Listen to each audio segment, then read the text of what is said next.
നദികളിലൂടെ ഈ തടികൾ ഒഴുക്കിയൊക്കെ വിടുന്നത്. അന്നത്തെ ഒരു ട്രാൻസ്പോർട്ടേഷൻ എന്ന് പറയുന്നത് ആ രീതിയിലാണ്. അതായത് തടിയെല്ലാം കൂടെ കൂട്ടിക്കെട്ടിയിട്ട് ഒഴുക്കി വിടും. എന്നിട്ട് ഒരു പട്ടണത്തിൽ നിന്ന് മറ്റൊരു പട്ടണത്തിൽ ചെല്ലുമ്പോൾ ഇത് പിടിച്ചു കയറ്റി കഴിഞ്ഞാൽ ഓരോരുത്തരുടെ തടി ഏതാണെന്നറിയാൻ പറ്റത്തില്ലല്ലോ. അതുകൊണ്ട് ഇവർ എന്ത് ചെയ്യുമെന്നറിയാമോ? ഓരോ കച്ചവടക്കാരനും വാങ്ങിച്ച തടിക്ക് അവൻ്റെ സീലെന്ന് പറഞ്ഞു കഴിഞ്ഞാൽ അത് കൊത്തി ഉണ്ടാക്കും. അത് വെറുതെ മഷി കൊണ്ടടിക്കുകയല്ല, പ്രത്യുത അതെന്താണ്, കാർവ് ചെയ്ത് ഒരു സീലുണ്ടാക്കും. അത് അവൻ്റെ ഒരു പക്ഷേ പേരിൻ്റെ ഇനീഷ്യൽ മറ്റുമായിരിക്കും. ആ പേരിൻ്റെ ഇനീഷ്യലുള്ള തടി, അത് പലരുടെ തടികൾ കാണും. ഇതെല്ലാം കൂടെ എന്ത് ചെയ്തിരിക്കുകയാണ്? കൂട്ടിക്കെട്ടിയിരിക്കുകയാണ്. എന്നിട്ട് കൂട്ടിക്കെട്ടി അടുത്ത പട്ടണത്തിൽ വരുമ്പോൾ ഈ സീല് നോക്കിയിട്ടാണ് ഈ തടി ആരുടേതാണെന്നുള്ളത് നമ്മൾ തിരിച്ചറിയുന്നത്. അങ്ങനെ തിരിച്ചറിഞ്ഞ് അവരവർക്ക് അവരുടെ തടി അങ്ങോട്ട് കൊണ്ടുപോകാം, ഇല്ലേ? അപ്പോൾ നമ്മളെ വീണ്ടെടുക്കുമ്പോൾ തന്നെ ദൈവം എന്ത് ചെയ്യുന്നു? അവൻ്റെ പരിശുദ്ധാത്മാവിനാൽ ദൈവമാണ് എൻ്റെ ഉടമസ്ഥൻ എന്നുള്ള സീല്, എൻ്റെ ഉടമസ്ഥാവകാശത്തിൻ്റെ സീല് ഇംപ്രിൻ്റ് ചെയ്തിരിക്കുകയാണ്, കാർവ് ചെയ്ത് വെച്ചിരിക്കുക. അതൊന്നും ആർക്കും മായ്ച്ചു കളയാനായിട്ട് പറ്റില്ല. പണ്ട് അടിമകൾക്കും ഇതുപോലെ ചെയ്തിരുന്നു. അതൊക്കെ എന്താണ്, പച്ച കൊത്തുന്നത് പോലെ. പക്ഷെ അത് ചുട്ടുപഴുപ്പിച്ചൊക്കെയാണ് വെക്കുന്നത്. വേദനാജനകമാണ് ഈ സീൽ ചെയ്യുക എന്നൊക്കെ പറയുന്നത്. എന്നാലും ഞാൻ ആരുടെ അടിമയാണെന്നുള്ളത് എൻ്റെ സീല് നോക്കി കണ്ടെത്താനായിട്ട് പറ്റും. ഇവിടെ ഈ തടിയുടെ കാര്യത്തിൽ ഒരു പട്ടണത്തിൻ്റെ ഹാർബറിൽ നിന്ന് അവിടുന്ന് കയറ്റി വിട്ട് കഴിഞ്ഞാൽ ഈ തടി ഇങ്ങനെ ഒഴുകി നടക്കുകയാണ്. പല തടികളുടെ കൂട്ടത്തിൽ ഈ തടിയും ഒഴുകി നടക്കുന്നുണ്ട്.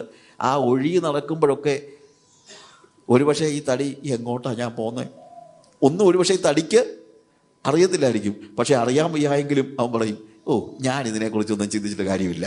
എന്നാന്ന് ചോദിച്ചു കഴിഞ്ഞാൽ എൻ്റെ യജമാനൻ്റെ സീല് എൻ്റെ മേലുള്ളത് കൊണ്ട് ആ തീരത്ത് ചെല്ലുമ്പോൾ അവൻ എന്നെ പൊക്കിക്കൊണ്ട് പൊക്കോളും. ഞാൻ പറഞ്ഞതിൽ അർത്ഥം മനസ്സിലാക്കണം. നമുക്ക് ഈ ലോകത്തിൻ്റെ വാരിധിയിൽ ഇങ്ങനെ ഒഴുകി നടക്കുന്ന ഒരു സ്റ്റേജ് ആയിരിക്കും ചിലപ്പം. പേടിക്കണ്ടെന്നേ. കാര്യം പരിശുദ്ധാത്മാവിനാൽ മുദ്രയിട്ടിരിക്കുന്നത് കൊണ്ട് ആ തീരത്ത് ചെല്ലുമ്പോൾ അവൻ്റെ ഉടമസ്ഥതയിലുള്ള എല്ലാ വ്യക്തികളെയും അവൻ കൂട്ടിച്ചേർത്തുകൊണ്ട് പൊക്കോളൂ. ഹല്ലേലൂയ. അതുകൊണ്ട് ആ സീൽ ഉണ്ടോ എന്നുള്ളത് എപ്പോഴും നോക്കിക്കോണം. ആത്മാവിൻ്റെ ആ സീൽ എൻ്റെ മേൽ പതിച്ചിരിക്കുന്ന ദൈവത്തിൻ്റെ മഹാദയയ്ക്കായി, കൃപയ്ക്കായി ഞാൻ കർത്താവിന് സ്തോത്രം ചെയ്യുന്നു. ഇതാണ് വാസ്തവത്തിൽ നമുക്ക് വേണ്ടി ദൈവം ഒരുക്കിയിരിക്കുന്ന, അല്ലെങ്കിൽ സ്വർഗത്തിലെ സകല ആത്മീക, അവൻ നമ്മളെ തെരഞ്ഞെടുത്തു, ദത്തെടുത്തു, മുൻനിയമിച്ചു, വീണ്ടെടുത്തു. അവൻ്റെ വെളിപ്പാടുകളെ, അവൻ്റെ മനസ്സിലിരിപ്പ് എന്താണെന്നുള്ളത് അതാണല്ലോ. നമ്മൾ കർത്താവിൻ്റെ മനസ്സ് അറിയുന്നവൻ ആര്? നമുക്ക് ദൈവം അത് നമ്മൾ ക്രിസ്തുവിൻ്റെ മനസ്സുള്ളവരാകുന്ന പറഞ്ഞിരിക്കുന്നത്, ഇല്ലേ? അവൻ്റെ മാസ്റ്റർ പ്ലാൻ നമ്മുടെ മുമ്പിൽ അവൻ വരച്ച് കാണിച്ചിരിക്കുകയാണ്. അവൻ്റെ മാസ്റ്റർ പ്ലാൻ അത് വരച്ച് തന്നിരിക്കേ. ഇനിയിപ്പോൾ നമ്മളെന്തിനാ വിഷമിക്കുന്നത്? നമ്മളങ്ങ് ഒഴുകി നടന്നാലും നമ്മളൊന്നും വിഷമിക്കേണ്ട കാര്യമില്ല. കാര്യം നമ്മുടെ മേലെന്തുണ്ട്? അവൻ പരിശുദ്ധാത്മാവിനാൽ അവൻ മുദ്രയിട്ടിരിക്കുന്നു. വീണ്ടെടുപ്പിന് വേണ്ടി അവൻ തൻ്റെ പുത്രനെ നൽകിയെങ്കിൽ ആ വീണ്ടെടുപ്പ് നാളിൻ്റെ പൂർത്തീകരണത്തിന് വേണ്ടി, ഹല്ലേലൂയ, അവൻ പരിശുദ്ധാത്മാവിനെ എൻ്റെ മേൽ മുദ്രയിട്ടിരിക്കുന്നു എന്നുള്ളതാണ് നമുക്ക് മനസ്സിലാക്കുവാനായിട്ട് കഴിയുന്നത്. പ്രിയമുള്ളവരെ, എത്ര അത്ഭുതകരമായ ഒരു ആത്മീക അനുഭവമാണ് കർത്താവ് നമുക്ക് നൽകുന്നത് എന്ന് നമ്മൾ മനസ്സിലാക്കുക. പിതാവാണിത് ചെയ്യുന്നത്. അവൻ പുത്രനെ നൽകി, പരിശുദ്ധാത്മാവിനെ നൽകി. God the Father has given his son for my redemption. അവൻ്റെ പുത്രനെ എൻ്റെ വീണ്ടെടുപ്പിന് വേണ്ടി അവൻ നൽകി. ആ വീണ്ടെടുപ്പ് നാളിനു വേണ്ടി എന്നെ അവൻ മുദ്രയിട്ടിട്ട് അവിടെ ചെല്ലുന്നത് വരെ ഈ പരിശുദ്ധാത്മാവ് എന്നെ വിട്ടിട്ട് പോകത്തില്ല. അതിനാണ് പരിശുദ്ധാത്മാവ് നമ്മളെ തേജസ്സിലേക്ക് കൊണ്ടുപോവുകയാണ്. വരാൻ പോകുന്ന തേജസ്സിലേക്ക് നമുക്ക് വേണ്ടി ഒരുക്കിയിരിക്കുന്ന ആ അവകാശം എന്ന് പറയുന്നത്, അവകാശത്തിൻ്റെ അച്ചാരമായ പരിശുദ്ധാത്മാവ്. അതായത് നമുക്ക് വേണ്ടി ഒരു ഇൻഹെറിറ്റൻസ് സ്വർഗത്തിൽ ഒരുക്കിയിട്ട് ആ ഇൻഹെറിറ്റൻസ് നമ്മൾ സ്വായത്തമാക്കുന്നത് വരെ നമ്മുടെ മേൽ പതിച്ചിരിക്കുന്ന ഈ ദൈവത്തിൻ്റെ പരിശുദ്ധാത്മാവ് നമ്മൾ ഇട്ടേച്ച് പോകത്തില്ല. അവൻ കൂടെ നടക്കുകയാണ്. ഈ നദിയിലൂടെ ഒഴുകുമ്പോഴും മുദ്ര ഇവിടെ തന്നെ ഉണ്ട്. എൻ്റെ മേൽ അവൻ്റെ മുദ്ര ഉണ്ട്. അതുപോലെ Holy Spirit is with me all the time. He is leading me, he is guiding me, he is taking me. അവൻ എന്നെ വഴി നടത്തുക മാത്രമല്ല, എന്നെ കൊണ്ടുപോവുകയാണ് അവിടെ എത്തുന്നത് വരെ. അതായത് വീണ്ടെടുപ്പ് നാളിനായി പുത്രനെ നൽകി, എന്നിട്ട് എനിക്ക് വേണ്ടി ഒരുക്കിയിരിക്കുന്ന അവകാശത്തെ ഞാൻ പ്രാപിക്കുന്നത് വരെ എന്നെ വിട്ടുപോകാതെ അവൻ്റെ പരിശുദ്ധാത്മാവിനെ അവൻ നൽകി എന്നുള്ളതാണ്. നിത്യതയിൽ വരാൻ പോകുന്ന തേജസ്സിൻ്റെ അനുഭവം ഞാൻ സ്വന്തമാക്കുന്നത് വരെ, അതുകൊണ്ടാണ് വീണ്ടെടുപ്പ് നാളിനായി എന്ന് പറയുന്നത്, സ്വന്തമാക്കുന്നത് വരെ. എൻ്റെ ദൈവബന്ധം സമ്പൂർണ്ണമാണ്. എൻ്റെ ബന്ധം പിതാവുമായുണ്ട്, പുത്രനുമായിട്ടുണ്ട്. പിതാവ് എന്നെ സ്നേഹിച്ചു, പുത്രനെ അയച്ചു, പുത്രൻ എന്നെ, അതായത് പിതാവ് എന്നെ മുൻ നിയമിച്ചു, എന്നെ സ്നേഹിച്ചു, മുൻ നിയമിച്ചു, പുത്രനെ അയച്ചു, പുത്രൻ വീണ്ടെടുത്തിട്ട് പരിശുദ്ധാത്മാവിനെ ഇങ്ങോട്ട് തന്നു, പരിശുദ്ധാത്മാവ് എന്നെ വഴി നടത്തി അവിടെ വരെ കൊണ്ടുപോകും. എൻ്റെ ദൈവബന്ധം പാർഷ്യലല്ല, അത് സമ്പൂർണമാണ്. അവിടെ പിതാവും പുത്രനും പരിശുദ്ധാത്മാവും എല്ലാം എന്താണ്, എൻ്റെ കൂടെയുണ്ട്. ആ ഹെവൻലി ട്രിനിറ്റി എൻ്റെ കൂടെ ഉണ്ട് എന്നുള്ളത് നമ്മുടെ അവകാശത്തിൻ്റെ അച്ചാരം എന്ന് പറയുന്നൊരു അഡ്വാൻസ് എന്നുള്ള വാക്ക് അവിടെ ഉപയോഗിച്ചിരിക്കുന്നത്. പല അർത്ഥമുണ്ട് അവിടെ ഉപയോഗിച്ചിരിക്കുന്ന. ഗ്യാരൻറ്റി എന്നുള്ള വാക്കുണ്ട്. ഗ്യാരൻറ്റി എന്ന് ചോദിച്ചു കഴിഞ്ഞാൽ നമുക്ക് ഇവിടെ വെച്ച് നമ്മളെ വീണ്ടെടുത്താലും നമുക്ക് ലഭിക്കാൻ പോകുന്ന തേജസ്സിൻ്റെ പുകഴ്ചയൊക്കെ നമ്മൾ മനുഷ്യരല്ലേ, നമുക്ക് മനസ്സിലാക്കാനായിട്ട് ഒത്തിരി ബുദ്ധിമുട്ടുണ്ട് ലഭിക്കാൻ പോകുന്നത്. അതുകൊണ്ട് പോൾ പറയുന്നത്, നമ്മൾ വെളിപ്പെടുവാനുള്ള തേജസ് വിചാരിച്ചാൽ ഈ ലോകത്തിലെ കഷ്ടം സാരമില്ലെന്ന് നമ്മൾ എണ്ണുന്നു. പക്ഷെ നമ്മുടെ പ്രശ്നം, ആ വെളിപ്പെടുവാൻ പോകുന്ന തേജസ് ഒന്നും നമുക്ക് അറിയാൻ വയ്യാത്തത് കൊണ്ട് ഇച്ചിരി കഷ്ടം വരുമ്പോഴത്തേക്ക് നമ്മളങ്ങ് കരയും, അല്ലേ? കരയും, അത് സ്വാഭാവികമാണ്. We are human beings. കാര്യം എന്ന് വെച്ച് കഴിഞ്ഞാൽ നമ്മൾ മറ്റേത് കണ്ടിട്ടില്ലല്ലോ. വെളിപ്പെടുവാനുള്ള തേജസ്സല്ലേ, വെളിപ്പെട്ട് കഴിഞ്ഞ തേജസ്സല്ലല്ലോ. ആ വെളിപ്പെടുവാനുള്ള തേജസ് ആയതുകൊണ്ട് ആ തേജസ്സാണ് എൻ്റെ അവകാശം. ആ തേജസ് ഞാൻ കണ്ടിട്ടില്ല, ഞാൻ അവിടെ ചെന്നിട്ടില്ല, ഞാൻ ആ യാത്രയിലാണ്.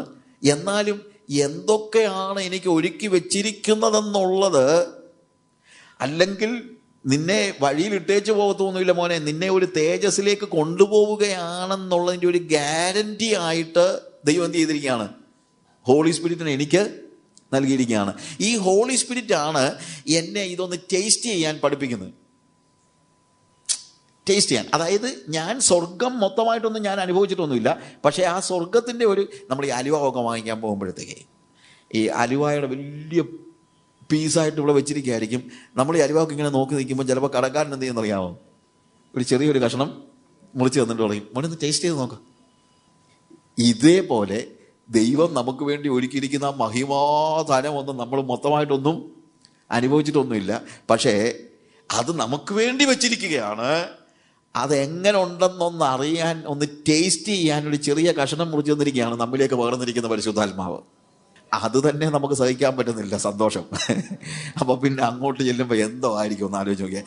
ഈ പരിശുദ്ധാത്മാവിൻ്റെ ആ എന്താണ് നമ്മുടെ മേൽ പകർന്നിരിക്കുന്ന പരിശുദ്ധാത്മാവിൻ്റെ ആ ചെറിയ പീസ് തന്നെ ഈ മൺകുടത്തിന്, പൗലോസ് ഉപയോഗിക്കുന്ന പോലെ, ഈ മൺപാത്രത്തിന് താങ്ങാൻ കഴിയാത്ത നിലയിലുള്ള സന്തുഷ്ടിയും സന്തോഷവും ഈ പരിശുദ്ധാത്മാവ് നൽകുന്നുണ്ടെങ്കിൽ എൻ്റെ ദൈവമേ, അവിടെ ചെല്ലുമ്പോൾ പിന്നെ ആകെയുള്ള ആശ്വാസം അത് മൺകുടമായിരിക്കത്തില്ലല്ലോ എന്നുള്ളതാണ്. മൺകുടമായിരുന്നെങ്കിൽ പൊട്ടി തകർന്നു പോയേനെ.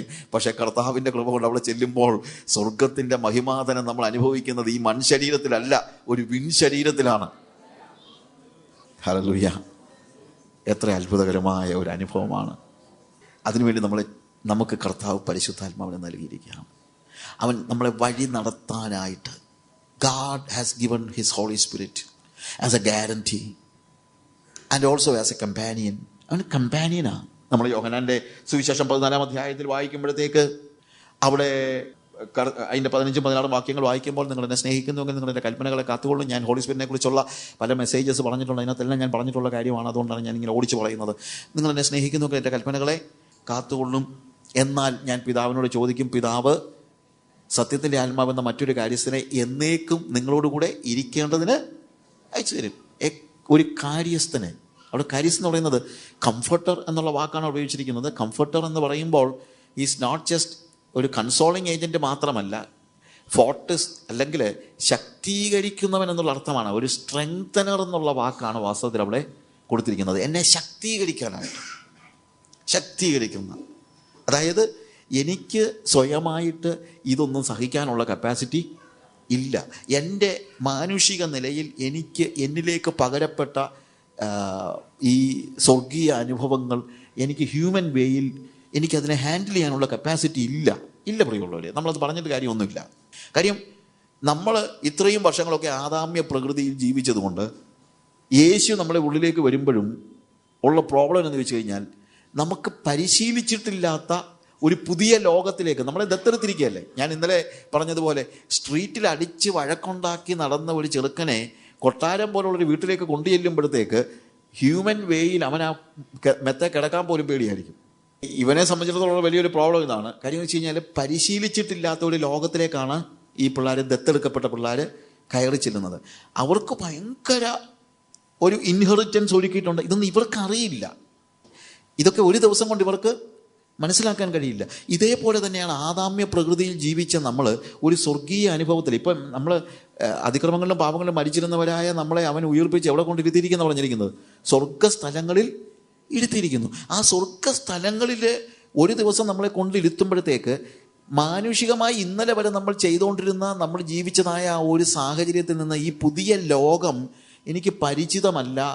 ആ പരിചയമില്ലാത്ത ആ ലോകത്ത് ദൈവത്തിൻ്റെ ഇഷ്ടമനുസരിച്ച് ഞാൻ ജീവിക്കണമെങ്കിൽ എന്നെ ശക്തീകരിക്കുന്ന ഒരു കംഫർട്ടർ ഉണ്ടെങ്കിലേ പറ്റുള്ളൂ.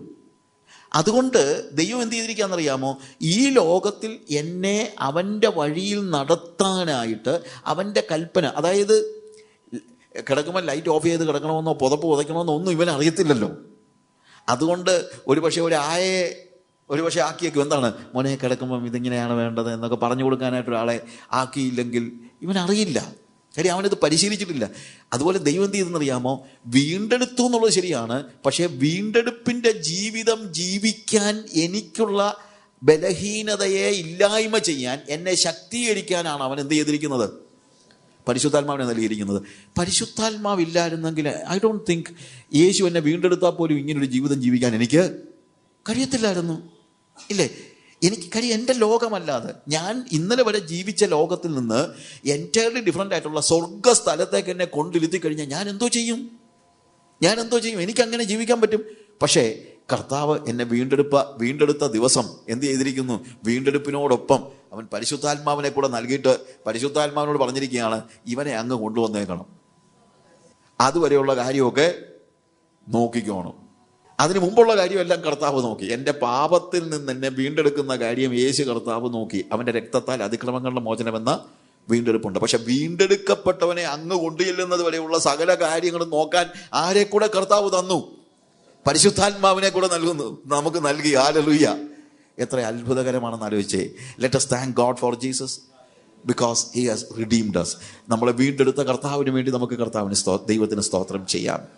എന്നാൽ അതേപോലെ തന്നെ ആ വീണ്ടെടുപ്പ് നാളിനായി നമ്മൾ മുദ്രയിട്ടിരിക്കുന്ന പരിശുദ്ധാത്മാവ് അവിടെ എത്തിക്കുന്നത് വരെയും, ഹല്ലേലൂയ, എത്ര അത്ഭുതകരമായിട്ട് നമുക്കൊരു കമ്പാനിയനെ, a suitable companion to be with you forever, എന്നേക്കും നിങ്ങളോട് കൂടെ ഇരിക്കേണ്ടതിന് ഇട്ടേച്ചു പോകുന്നവനല്ല അവൻ. ആ വീണ്ടെടുപ്പ് നാളിനായിട്ടാണ് അവൻ നമ്മളെ മുദ്രയിട്ടിരിക്കുന്നത്. അതായത് ആ ദിവസം നമ്മളവിടെ ചെല്ലുന്നത് വരെയും ദൈവം എന്ത് ചെയ്തിരിക്കുകയാണ്? ഈ പരിശുദ്ധാത്മാവിനെ നമുക്ക് നൽകിയിരിക്കുകയാണ്. ഹല്ലേലൂയ! Thank you Jesus.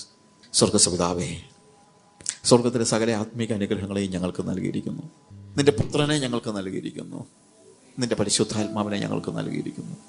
വീണ്ടെടുപ്പ് ഞങ്ങൾക്ക് അസാധ്യമായിരുന്ന ഒരു സാഹചര്യത്തിൽ അവിടുന്ന് കർത്താവേ യേശു ക്രിസ്തുവിനെ ഞങ്ങൾക്ക് നൽകി, ഞങ്ങളെ വീണ്ടെടുത്തു. എന്നാൽ അതേപോലെ തന്നെ യേശുവേ, വീണ്ടെടുക്കപ്പെട്ട ഞങ്ങളെ ഞങ്ങളുടെ അവകാശം പ്രാപിക്കുന്നത് വരെയും ഞങ്ങളുടെ കൂടെ നടക്കേണ്ടതിന്, എന്നേക്കും ഞങ്ങളോടുകൂടി ഇരിക്കേണ്ടതിന് നിന്റെ പരിശുദ്ധാത്മാവിനെ ഞങ്ങൾക്ക് നൽകിയിരിക്കാൻ ഞങ്ങൾ നിനക്ക് സ്തോത്രം ചെയ്യുന്നു. അവനെ ഞങ്ങളുടെ മുദ്രയിട്ടിരിക്കുകയാണല്ലോ, ഞങ്ങളുടെ ഉടമസ്ഥൻ നീയാണെന്നുള്ള തിരിച്ചറിവ്, പരിശുദ്ധാത്മാവിനെ ആ മുദ്ര കാണുമ്പോഴൊക്കെ ഞങ്ങളുടെ ഉടമസ്ഥനെ ദൈവമാണെന്നുള്ള ആ ബോധ്യത്തോടുകൂടെ ജീവിക്കുവാൻ ഞങ്ങളെ സഹായിക്കണമേ കർത്താവേ. ഹല്ലേലൂയ! ഞങ്ങൾ ഒറ്റയ്ക്കല്ല, ഈ ഭൂമി ഞങ്ങൾ ഒറ്റയ്ക്കല്ല, ആത്മീയ ജ്യോതി ഞങ്ങൾ ഒറ്റയ്ക്കല്ല. ഹോളി സ്പിരിറ്റ് ഇല്ലായിരുന്നെങ്കിൽ ഞങ്ങൾ ആകെപ്പാടെ ഒറ്റപ്പെട്ടു പോയേനെ. ഞങ്ങളെ വീണ്ടെടുത്താൽ പോലും ഞങ്ങൾക്ക് പറ്റത്തില്ലായിരുന്നു കർത്താവേ. പക്ഷേ ആ വീണ്ടെടുപ്പിന്റെ അതേ അവസ്ഥയിൽ ഞങ്ങളുടെ അവകാശത്തെ പ്രാപിക്കുന്നത് വരെയും ഞങ്ങളോട് കൂടെ ഇരിക്കേണ്ടതിന് നിന്റെ പരിശുദ്ധാത്മാവ് ഞങ്ങളോട് കൂടെ ഉള്ളത് ഓർത്ത് ഞങ്ങൾ നിനക്ക് സ്തോത്രം ചെയ്യും. ആ ആത്മാവിന്റെ ശക്തി ജീവിക്കാൻ ഞങ്ങളെ ശക്തീകരിക്കണം യേശുവിന്റെ നാമത്തിൽ തന്നെ. ആമേൻ.